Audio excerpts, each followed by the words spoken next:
jointly sponsored by Right Honorable Abbas Tajuddin, PhD, Honorable Daniel Emos, and myself. The bill seeks to establish the National Assembly Infrastructure and Property Agency, charged with the operation, management, development, maintenance, and preservation of the National Assembly complex and all properties of the National Assembly and all agencies of the National Assembly across Nigeria. This agency will play a crucial role in ensuring effective management and upkeep of the National Assembly properties, thereby enhancing the legislative body overall efficiency and productivity. The rationale, Mr. Chairman, my respected colleagues, is that the present practice, where the properties of the National Assembly and agencies are being constructed and maintained by the Federal Capital Authority, is a clear contravention of the doctrine of the separation of power. This arrangement undermines the independence of autonomy of the legislative arms of government. Passage of this bill becomes pertinent as it will ensure this arrangement is corrected.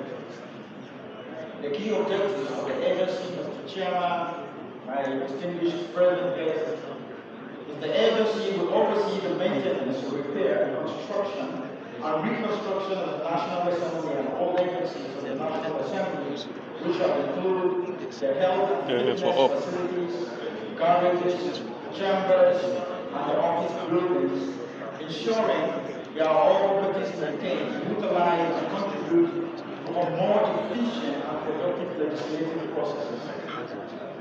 In conclusion, Mr. Chairman, my respected colleagues, ladies and gentlemen, the establishment of the National Assembly Infrastructure Property Agency is a necessary step towards enhancing efficiency and productivity of the legislative body.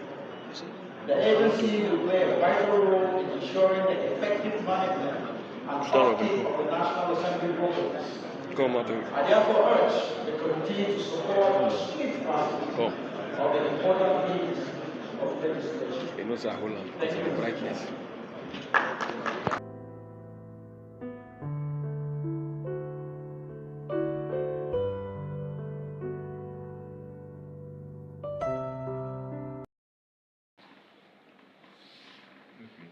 Okay, so let me correct the impression and let us get this right. It's not like my bill. I'm not the only one on the bill.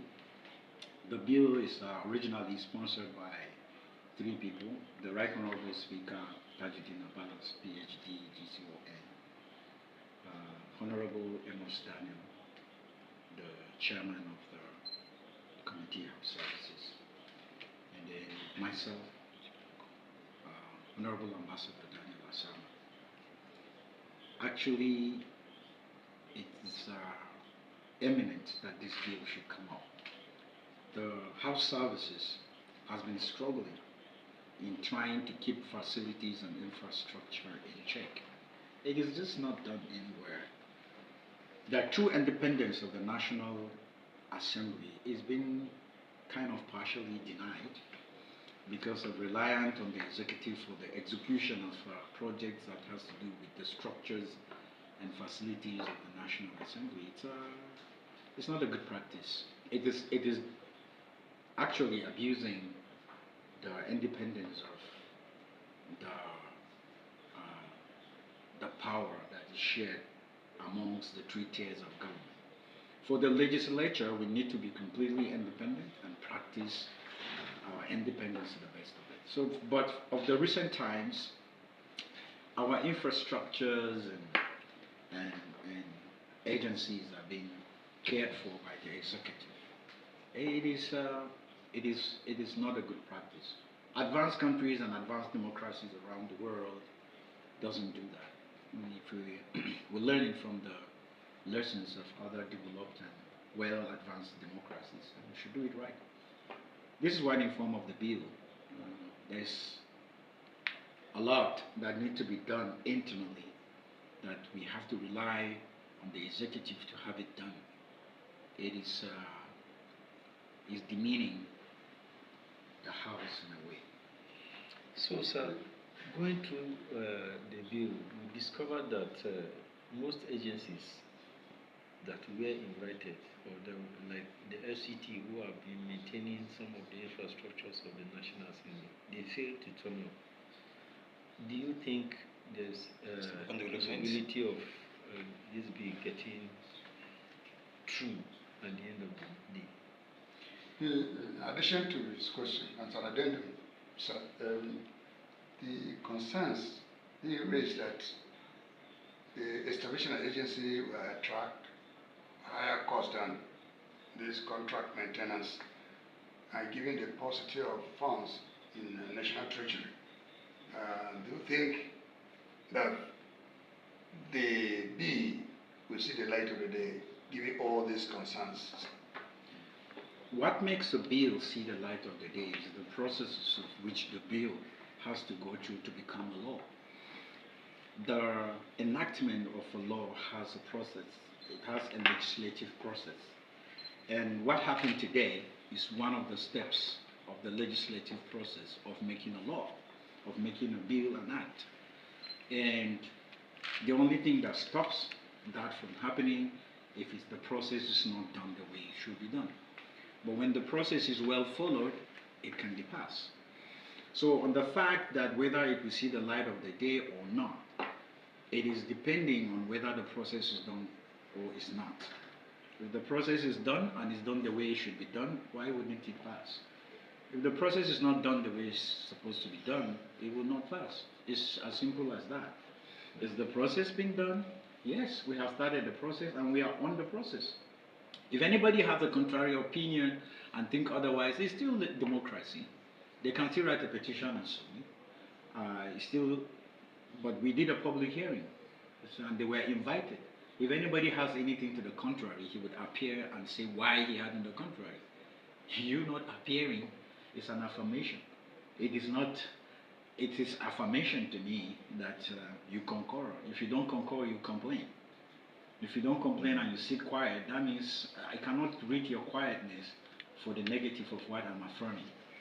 So if this is what we're affirming in the National Assembly, and this is what we think that should be done in the National Assembly, and they have a contrary opinion, they were invited to voice out their contrary opinion. I wouldn't say any more than that. If they do not show up for the invitation, we did the process. We did what is supposed to be done. Are you satisfied with the turnout of today, sir? Yes, I am. Okay. Because it went through public hearing because of a few agencies that are involved. But it is not a public bill. It is a National Assembly and State Houses of Assemblies bill. It's a legislative bill. So it's not, the turnout, you wouldn't expect the whole world to be here because it's narrowed at a certain layer of government. But the people involved, like the FCT and National Service, House of Assembly Service Commission, and all of those were invited. And if any faction of those who were invited did not show up, to the best of what they think, they didn't show up for. I don't know why you would boycott this, but I cannot hold a brief for them. I'm just under the fact that I would like the process to be done, and the process to be done the way it's supposed to be, constitutionally supposed to be done. And I did not see anything constitutionally wrong on the process today. Your name, sir? And for the weight of, I cannot hold a brief for the executive. We in the National Assembly appropriate the budget of the country, and we know how much goes to every agency and how we oversight those agencies. So for us to sit in the National Assembly and think that we need this, we have seen the angles. We appropriate, so we know the appropriations, we know where money goes to who, and what agencies does what. And for us to say we want to appropriate and manage this by ourselves because it's our place is only but being prompt, and we will be more proactive, we will be more efficient in delivery of services. it's different from when you handle your situation than when someone is handling your matter. It is just the mere sound of it. It's just not done.